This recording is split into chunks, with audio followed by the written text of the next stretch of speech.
Do you live in a world filled with corporate data? Are you plagued by siloed departments? Are your lackluster growth strategies demolishing your chances for success? Are you held captive by the evil menace, Lord Lack? Lack of time, lack of strategy, and lack of the most important and powerful tool in your superhero tool belt, knowledge. Never fear, HubHeroes. Get ready to don your cape and mask, move into action, and become the Hub Hero your organization needs. Tune in each week to join the League of Extraordinary Inbound Heroes as we help you educate, empower, and execute. HubHeroes, it's time to unite and activate your powers. Gentlemen, welcome back. Yes. How are we doing this week, post-Turkey Day? I'm still tired. It was a long from the turkey. Yeah, what is that? Tryptophan? Is that what that's called? Is that? Yeah, I believe so. Yeah, I think so. George, I have to ask you, so you had your bachelor weekend for Thanksgiving, right? Yeah. Because the family was on a cruise, they were doing dog shows, and you were left to your own. Yeah. What was the bachelor Thanksgiving meal? Oh, yeah. And was it more than a cigar and a bourbon? Well, yes, it was more than a cigar and a bourbon. I ordered the day before Thanksgiving 2 of the Subway turkey kind of stuffing / cranberry. That's why I ordered 2 of those. D'Angelo's is better. One was half was for lunch one day, half was for dinner the next day. Then half was for like brunch the next day, and then like dinner or dinner the next day. And so I got me a big vat of some Reese Pieces because nobody was here to judge. So I had some Reese Pieces along the way. That was kind of like my pumpkin pie, if you will, but without needing to make anything. George, is Kelly home now? No, she's about 3.5, maybe 4 hours away still. They'll be home today though. So there will be some adulting that will start to happen after today. But the last 4 days, it was very interesting. One, I started to go down a journey of The Good Doctor and starting from the beginning and watching that during the evenings. Very good show, by the way. And I told my wife, I'm watching it while you guys are gone because when I get emotional, I won't get judged. And she said, we wouldn't judge you if you got emotional. But I'm like, this show makes me emotional. Like, there's just something about Sean. Anyway, but then also the other side of this was, Liz, you'll laugh. I vibe coded 90% of an entire new website / business over the 4 days. Dead ass. I was doing the same exact thing, except I'm building a video game. Yeah. It literally just been like coding a video game for like a week. It was me, Claude Code, a Claude Chat as an assistant, and literally I'll launch it to the world at some point. I'm still putting some like finishing touches on it, but it was like I wanted. It was a barrier. Like I was like, what's this vibe coding that everybody's talking about? And like I feel like I'm missing out. And so then you figured it out. I did it. I figured it out. I don't know what vibe coding is. I keep hearing it, and I just thought it was dad joke gone rogue. Listen, the fact that I did stuff in a SQL server by myself with no hand holding, I'm proud of myself over this Thanksgiving weekend. But let's just say in this way, I amplified my talents over the Thanksgiving weekend. You attempted to amplify Reese's Pieces into something even adjacent to a pie. Yeah. So we're going to move on from that. I think we attempted to amplify a Subway sandwich into a Thanksgiving dinner. Was it the Terhamkin? Because I saw that and it made me upset.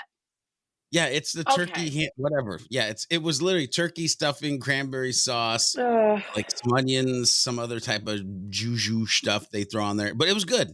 It was good. And on that note, welcome back to our series on loop marketing, everybody. Yeah, we're sorry back about that. For what, our 1,400th episode about loop marketing? No, it's not. I know. I'm very excited, though, for us to go into today's conversation because we are now coming into the third stage. I feel like everybody's favorite stage. Amplify. I have a lot of complex feelings about this, which you guys probably saw from the outline where I just put a screenshot and went, what? But we'll get to that. But let's talk about how HubSpot talks about Amplify. So they say publishing great content isn't enough. Your customers are asking ChatGPT, watching YouTube, trusting creators, skimming G2 and Reddit, turning to communities, and texting friends. The Amplify stage makes sure you're discoverable across channels and recommended by the voices your buyers trust. Now, on the one hand, yes, I know some of these words. But on the other hand, what are we talking about? Yeah. Where are the boundaries of any of that? And is that anything new from what we should have been doing already? Or is this an opportunity for us as inbounders, whether we're resistant or excited, to adapt our approaches and strategies in this new AI-powered era? So, George, I'm going to ask you to do your best to simplify the complex, right? I just gave you that jargon and brand-heavy definition from HubSpot about what Amplify is. But what are we talking about here? Yeah. Was that marketese, legalese, literally just from the website, right off the website? I know. And it's like the only loop that was going in my brain when you're reading that was the loading loop of I heard a cuckoo cuckoo of the internet that I haven't heard for years. Listen, it's not that difficult. Amplify is simply about making sure the right humans and the right AI tools can actually find, share, and act on the content that you're already creating. That's it. We've been saying this for years, by the way. The right people at the right time with the right thing. It's just you can do more at scale now because you have more power, more resources. There's more places to put it. But you referenced Taylor, right? You made in the last step, where do I want this message to go? Who do we want to target? We're tailoring a specific message at scale for a lot more different audiences. And that includes the function of having the ability to send it out to all these different people at scale. Yeah. And I want to be careful, but yes, Chad.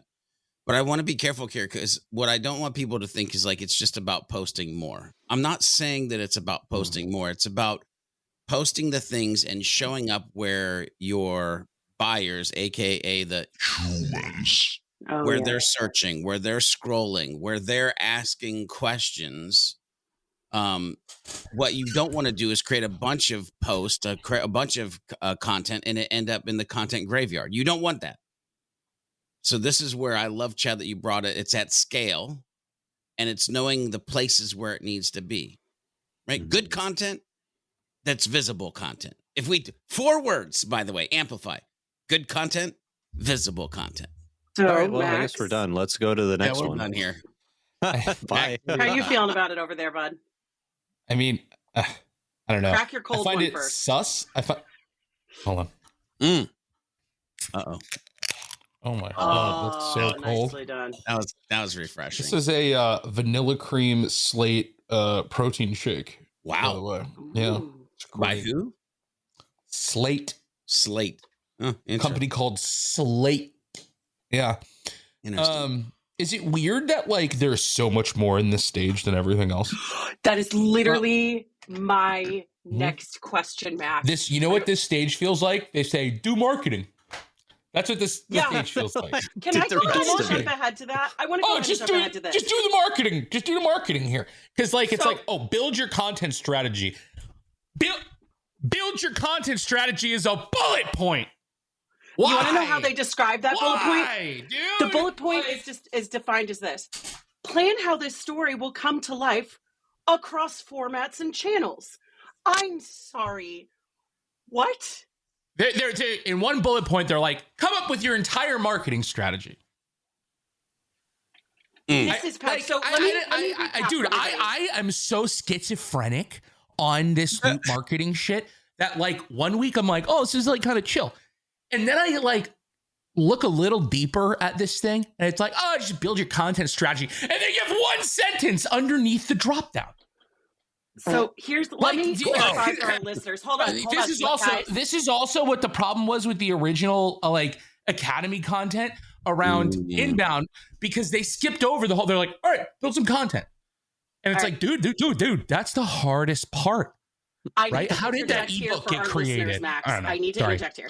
No, we're going to bring you back to your pulpit here in just a second, because we didn't even list all the things that are in this stage. And this is the thing that boggled my mind, right? Because in Express, we're talking very specifically about voice, tone, using very specific tools to make that happen, methodologies, things like that, brain messaging, etc. Right? Then we got to Taylor, and that's really talking about how we already talked about Taylor. Now we're in Amplify. Amplify includes build your content strategy. That could be blogging, that could be video, that could be everything, that could be social, that is across every aspect of the flywheel and or funnel and or loop, depending on what your current belief structure is in our inbound church. Then it's optimize this your is channel in mix. Context. Sorry to interrupt you, Liz. Nope, we got to keep going. Chad, shut the up and let Liz cook, dude. Oh my God. Let Liz you cook. Gotta hold on. Shots fired. I'm trying to explain everything that is in the stage. Build your content strategy. Right. Optimize your channel mix. Extract more format and channel value. Activate targeted ad and creators. Use AI to scale content creation. Optimize each channel for conversion. That is a lot. It is more than it is any other stage. And Max, you've made me feel validated, because I saw that and I was just like, we're just amplifying. That's all it is. Now, amplifying. It's in context to one message, though, or one thing that you're trying to do, correct? I know it's a ton, but... No, I believe this is as a content strategist, if I have a messaging strategy, and I've done this, you take a messaging strategy, and your messaging strategy crosses all of your product and service verticals. So it is a full funnel and or flywheel content strategy. It is everything that you are it is your content strategy. It is not a content strategy subsection. It is the content strategy. Sure, but remember how with the first two stages, there's stuff you do once, and then there's stuff that you're recycling because you did it once, and now you're recycling that work that you did the first time over and over every subsequent time through the loop. Use AI to scale content creation, which is a later step. Yeah, so I want you to do. I want you to close your eyes for a second. I don't want to. I don't like it here. If you're driving, don't do this. Just bear with me. I want you to close your eyes for a second. I want you to think of your group of friends, and I want you to think of that one friend that is always the loudest, boisterous, most And by the way, if you can't think of anybody, it's you. But let me just that's Amplify. Amplify is the loud friend in the room. Let me explain what I mean by this. When we talked about Express and Taylor, they kind of felt or can feel quiet, because Express is conversations and documents and whiteboards and wording and the strategy side of it. Taylor feels like, the CRM fields, the workflows, the segments, the messaging tweaks along the way. Amplify, it's a lot, because it is a lot. Ladies and gentlemen, this is where all the posts go live. This is where all the videos get published. This is where all the emails get sent. This is where ads starts, the ad spend starts. It feels and looks like the biggest part, because it's the loudest and easiest to see, because it's Amplify. Your calendar, our calendars are full of Amplify activities, but hopefully those Amplify activities are based on the decisions made in the Express and Taylor stages that are driving revenue out of those Amplify.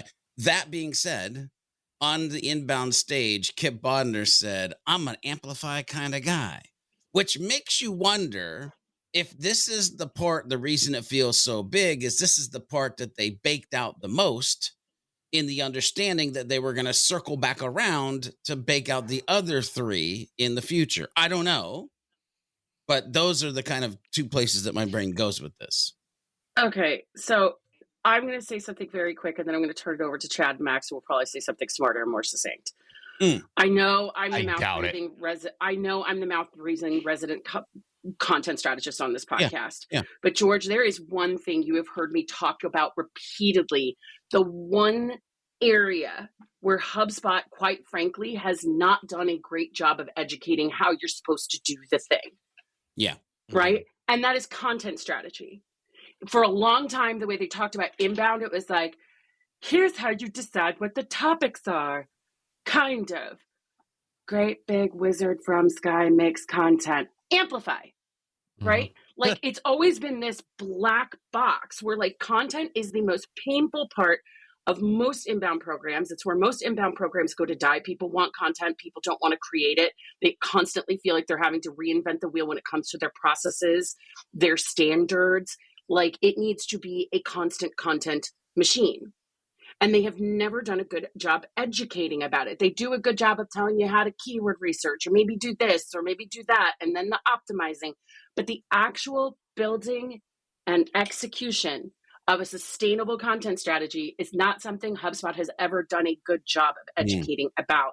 And I know that is why I'm very triggered here about this, because once again, they are oversimplifying something that is very complex. I understand every other part of it. But by the way, I know amplify isn't the word they've used in the past, I think, for a lot of the stuff that's captured in the stage. But this was stuff that comes after you create your content. These are the things of like, once you've got your content strategy on lock, you're publishing, you're baby stepping, you're doing the work, then we get into the amplification piece of it, right? So that's why I'm feeling a little bit flummoxed, taken aback. And I promise you, I'm not trying to come on every episode in this Loop Marketing series to be a butthead about it. But it's just, once again, an overly reductive approach to content, which is the thing that most organizations are hurting at. And you know what that's sucks where I get stuck. Is that like, I can get in like the original inbound times back in the long ago, right? When they we would were be all like figuring it out. Yeah, and it would be like, all right, take your ebook and put it on the in a file thing on your thank you page, and people are just like, where'd that ebook come from? And they're like, oh yeah, your ebook, you got a bunch of ebooks just laying around everywhere, you know what I mean? And like they would just like act like they're like assuming you're a content machine. Yeah, and it's just like every single time I was doing onboarding with people. And we got to that very uncomfortable spot where it's like, oh, I gotta tell these guys they actually have to make content now. It was always the worst thing ever because they were never doing that, right? It was just software. What stinks is that in this day and age, there's almost no excuse not to create content because you can literally say, "Hey, robot, I told you all about my company. I'm gonna make some content," right? And like it can just do it. But I don't feel like I don't know. Having build your content stage or build your content part of the Amplify stage feels like building the plane when you're flying it. Wow. Right? Like, what are you amplifying? What am I the assumption is I've created something to then amplify. Oh, it's like, no, create it as you're amplifying it. Figure out the whole thing as you're it's like, what? Like, no. I don't know. It's just, it hurts my head. There's a couple things. I love that your head hurts because one, if you haven't had to go through the trenches of creating content historically, and you're now just getting in the content game and you're doing AI first instead of AI assisted, man, there's so many. Also, respectively, you to those people. Just saying. Never mind. Go ahead, George. Wow, you are activating. I too am dissatisfied. Man. I was saying these people never had to like sit down and write a friggin' blog post or like make an interesting video. They just go, "Oh, I could just tell the AI to do it for me." Okay. Yeah, it was so easy. Like, I'm sorry, I'm salty about it, dude. Yeah. Unfortunately, 90% of those are probably like polished turds. Like they're not. Yeah. They're not slop really something. Sure. Exactly, but dude, people eat slop turds on the internet today. Like that's what's really annoying. Yeah, it is. And so like you got to slow down to speed up, which I'm glad that, we all on this podcast and many of the listeners have gone through the struggle and the hustle of like original content creation. And we now know that we live in a world where we can create it easier, but we can also, through the easier, create it better than we ever could have before, which is amazing. And so that, again, it goes back to that, like, personalize it at scale and make it something that people really want to see and share and talk about. Good content, visible content, right? But like at the end of the day, I think there's so much going on here. Like, listen, one of the things, Liz, you sent the notes over, and it got me asking questions, which I'm going to ask each of you a question in a minute.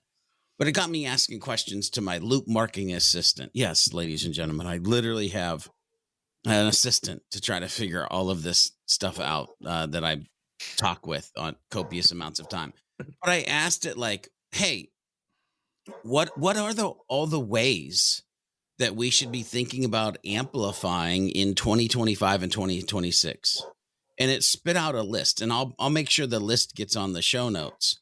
But I just want and I'm not going to read the whole thing. I'm just going to read the actual thing. But there's, in the show notes, there'll be like a sentence or two with each one.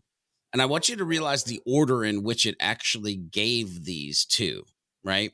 Because it called, like, here are the core lenses I would use when thinking about amplifying in 2025 and 2026. The number one thing that it said, AI first discovery, not just SEO. Okay.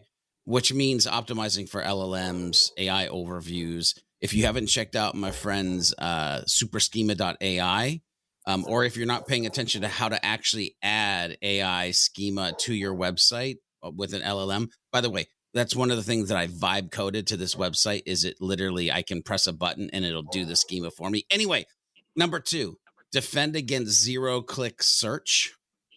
Number 3, short form video as primary distribution engine. Listen to that again.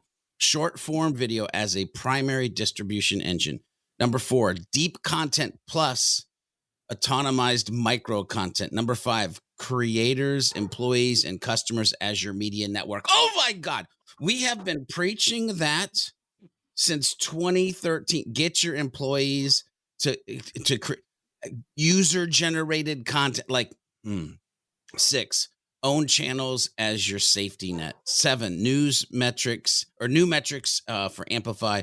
Always on experimentation, privacy, consent, and governance align with, I'll put it in the show notes, but there's a list of 10. But I want you to realize, like, you have to optimize for the human and, sorry, my bad. You have to optimize for the human. Thank you. And you have to optimize for, I should have a robot voice, by the way, but it's there, but I don't want to look for it. And you have to optimize for the robots, the AI, the AEO and the SEO, the robots.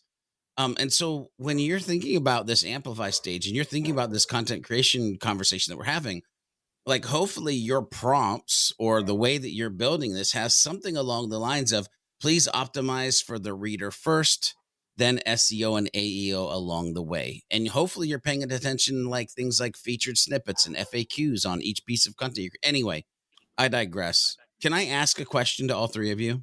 I've been dying to ask this question. How do you personally amplify your content that you're putting in the world? I mostly make internal content for our team, so I put it in a Slack channel to the commercial team and send it out. There you go. Okay. That's me, but yeah.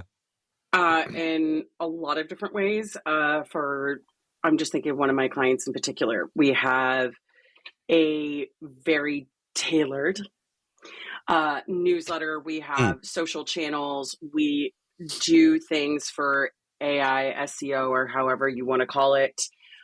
We do a lot of repurposing of written content into video. We do a lot of social video and social listening, where we do quite a bit once we get to Amplify.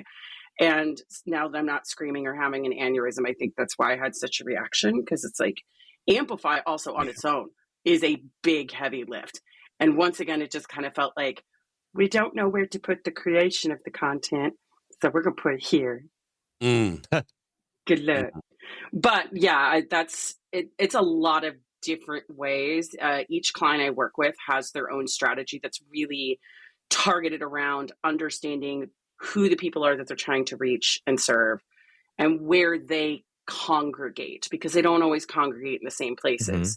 Like even just using AI, SEO, for example, I have one client where we actually do more optimization for Bing than we do for Google because their B2B clients are often in walled garden IT environments due to the very secure nature of what they do. Mm-hmm. So they are bought into that Microsoft suite, not just of SharePoint, not just of Office 365, but they are forced into using Bing as opposed to Google. So I was going to say not bought in as much as forced in. Yeah, they're there. They're binging under duress and because they have to. Resistance is futile. So a lot of it has to do with the work around, like, you still need to understand like the who of who you're trying to reach and what they're actually doing. But that's at least what it looks like for me. Yeah. And I think I do actually have an answer. So our company at one point recently, as a little test during our all hands town hall meeting last Friday, they're like, all right, we're going to put up a LinkedIn post and maybe everybody could go like it right now since you're all here.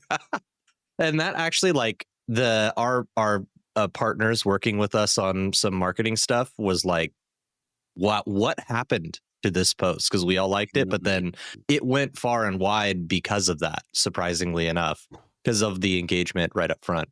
And I think what you're talking about, Liz, is exactly what we talked about like 7 weeks ago or whatever, 7 episodes ago, something like that, when we did the marketing studio.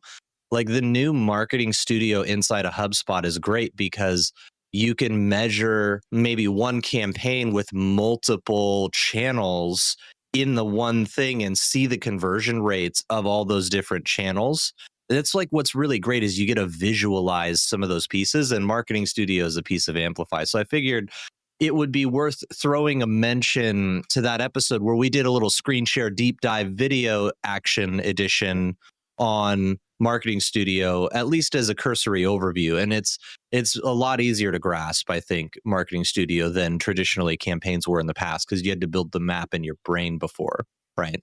So Max, you create a fair amount of content. Like, what do you do to amplify it? Like, talk me through what your magic is. I just try to make content that I like, and I post it on LinkedIn, and I walk away from it, and I forget about it. I'm the worst marketer of all time. I'm not even a marketer. I have a wonderful director of marketing named Nikki, and she does a fantastic job at leveraging a lot of this AI stuff to take the videos. I guess I can say what she does.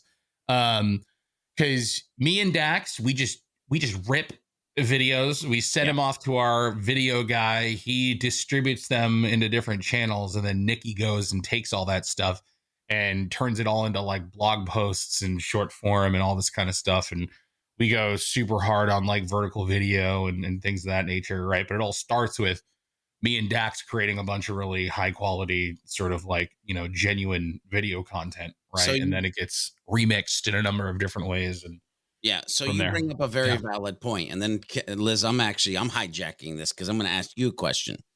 You bring up a valid point because there's a difference between a content creator and a marketer. And so one of the things I would think that you might want to think about when you're thinking about this Amplify stage is like, who are the humans? Because it should probably be multiple. And what roles do they play in this stage of the loop? And are you allowing them to create content in the modality that's going to be most effective for them? Yep. If they told me to go write blog posts, I would quit my job as much as I love it. Right. Yeah. I can't create good content by writing blog posts. I just cannot. Right. I can do it through video, and that's my medium. Right. And so, like, if you are going to have people playing that role, let them create that original human generated content first in a way that like lets them shine, and then, do all this other Amplify shit to get it out there in different formats and different ways. Yeah. So, Liz, I have a question for you. We talked about content creation a hefty amount in this episode. If you could move content creation to any other stage, would you move it to a different stage, or does it belong in this stage, or does it belong earlier in one of the other two that we've already talked about? Because then you actually have it when you get here. Like, unpack your brain. Honestly, the fact that we even have to ask this question, I'm very similar to Max in that some weeks I'm like, I get it. I understand what we're doing here. And then other weeks, I'm just like, this does not feel thought through.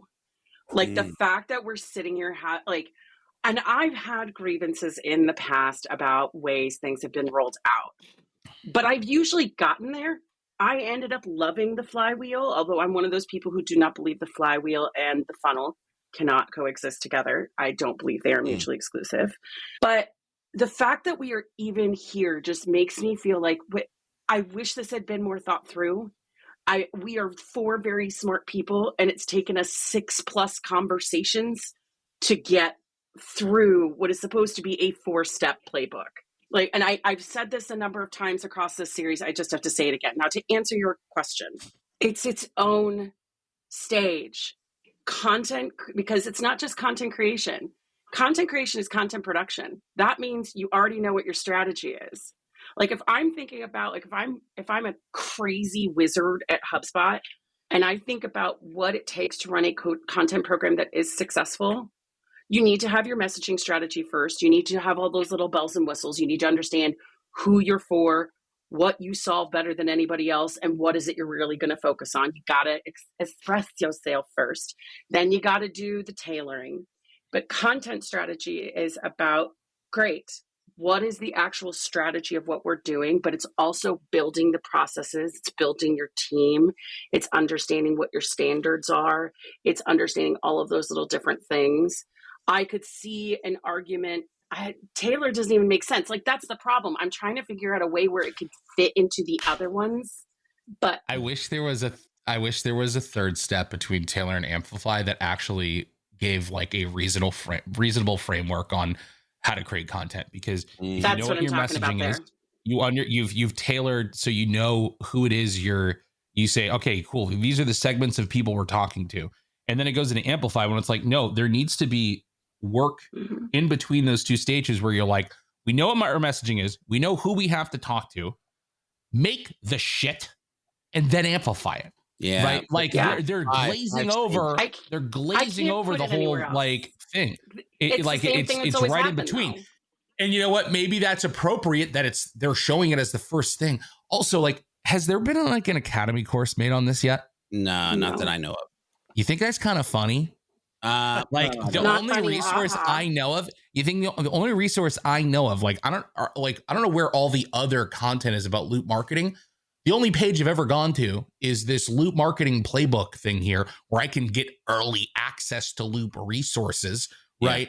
But this entire thing is just links to HubSpot products. Yeah, that's all it is. Like I'm like, yeah. So that's the answer to your question, George. Like, Max, I'm glad you agree, but like, it does not make sense in the other two.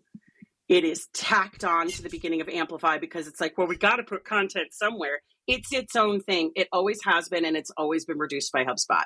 Here's my uncomfortable question. Do you think there's actually more behind this? I mean, they present like it will be. We'll see. Like, I don't know. I don't have an answer to that. Here's what how you do things. Here's the strategy. We're not really sure what it really means, but like, this is what it's gonna be, and we're gonna come at like, I don't know. Well, I mean, I think that's part of the reason why we're having these episodes is because somebody has to hash it out and talk through it and watch us have trauma responses in real time. Yeah. So you did remind me of something, Liz, and that is that I need to create the page. I need to create a page that is like the methodology, the funnel, the flywheel, the loop. Like I need to create something around that. I'm confused again about where the loop fits in, but that is a story for another day. Yeah. George. Yeah. I know this plane has dubious structural integrity. Yeah. Oh wait, hold on, Max. I just went into the. I just was looking at this. He almost died. He almost died. Dude, I was on their page and it's like 100 AI prompts to power your loop marketing strategy. I hit get the 100 prompts. It asked for an email. Now it's asking for my phone number. Oh, geez, dude, that's weird. Like it's just so cringe, man. I feel very Han Solo. I've got a bad feeling about this. Nice multi-step HubSpot form. Oh God. For AI prompts? Which I don't know. shouldn't be like talk about imbalanced value exchange. That's inbound. Right. What is happening? Dude, remember when like HubSpot sales reps would have like their first call would be this like inbound marketing consultation. And those dudes could barely get through talking to a caveman about inbound. Imagine the like, what's this person going to call me, and then I'm going to have some HubSpot sales rep get on the phone and have a consultative discussion with me about loop marketing? Get real, dude. I don't know. This is interesting. All right, so Liz, I think I need to land the plane. And hold on, I want to let you guys know one more thing really quick. Chad, what are you about to do? I don't like that face. This is great. Like that face. So you can actually just totally get to the page without filling out the form. Because I took someone left a back door in where it sent me, and then I went into it in incognito, and then it just sent me right on it. That's so funny, dude. Yeah, well, yeah. If somebody sends you the link, what are some of the prompts? Yeah, that's what it is. Oh, it's probably some AI bullshit. Like it's just brand differentiation analyzer, competitive gap finder. Oh my god! So there's a bunch of like role. This is like actually decent AI prompts, but there's a bunch of ones for different reasons, and they're tagged as like Express, Tailor, Amplify, and Evolve. Express is all just the same stuff corporate has been doing for a really long time, which is messaging strategies and content style guides, and it's already. Oh my god! I put it in chat for you guys. You can, when you hit the CTA at the top where it's saying get access to Loop early access, if you fill out the form, they drop the default thank you text. It says thanks for submitting the form, period. So George, land the plane before I crash it, please. First of all, HubSpot, we love you. We do. Yeah, we do. We love you. A lot of feelings. This is why we love you. This is why we're being the way that we are, because we're like, what the fuck is going on?